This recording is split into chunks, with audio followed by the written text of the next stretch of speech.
Hello, and welcome back to Too Lazy to Read, where we read the uncomfortable things properly.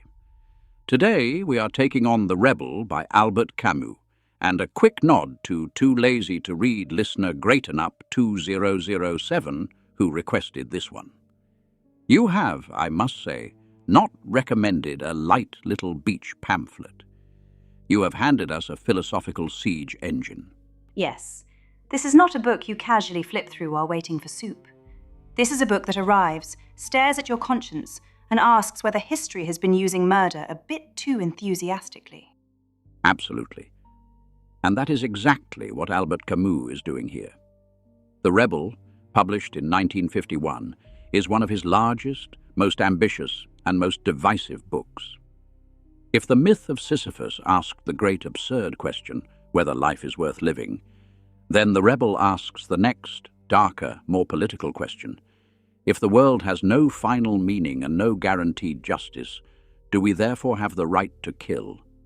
And Camus' answer is not a neat little yes or no with a bookmark and a biscuit. He spends several hundred pages marching through philosophy, literature, religion, revolution, terrorism, art, and state violence, trying to work out how a human being can resist injustice without becoming another machine for injustice. Exactly. This is not a standard political tract. It is not capitalism bad, or communism bad, or religion bad, or modernity bad, full stop. Camus is doing something more irritating and more interesting than that. He is following rebellion itself, this human impulse to say no, to see when it remains just and when it mutates into tyranny. Which means the book can feel like a guided tour through a museum of very alarming human ideas. On your left, satanic poets. On your right, regicide. Straight ahead, revolutionary tribunals. Do keep your hands inside the vehicle. And through all of this, Camus keeps asking the same question. What happens when the refusal of injustice becomes so absolute that it starts justifying any means whatsoever? At what point does the rebel turn into an executioner with a theory? That really is the whole drama. The rebel begins by saying, "No, this is intolerable."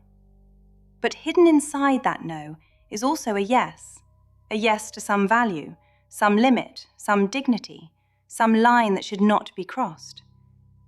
Camus thinks that if rebellion forgets that hidden yes, it becomes pure negation, and pure negation ends very badly indeed. That is the doorway into the book, and it is one of the finest openings Camus ever wrote. He begins with the distinction between what he calls crimes of passion and crimes of logic. Once upon a time, he says, people killed in jealousy, fury, grief, lust, revenge. Still dreadful, obviously, but recognizably human.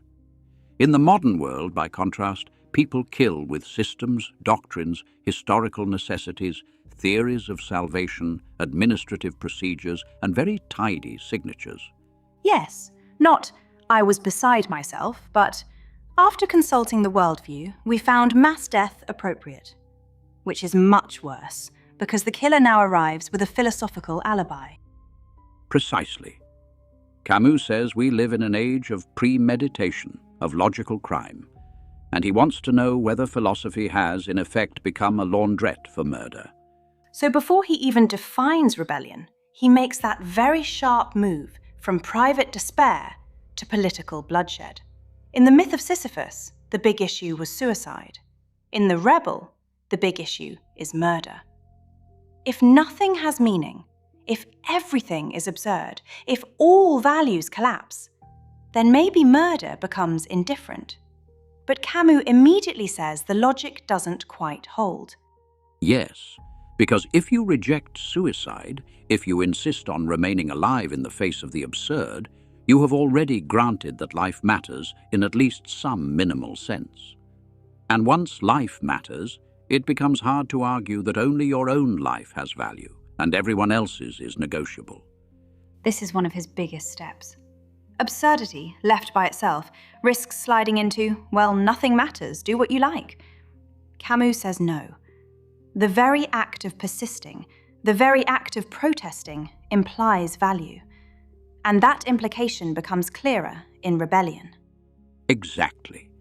That is the step out of lonely absurdity and into moral contact with other people. Which brings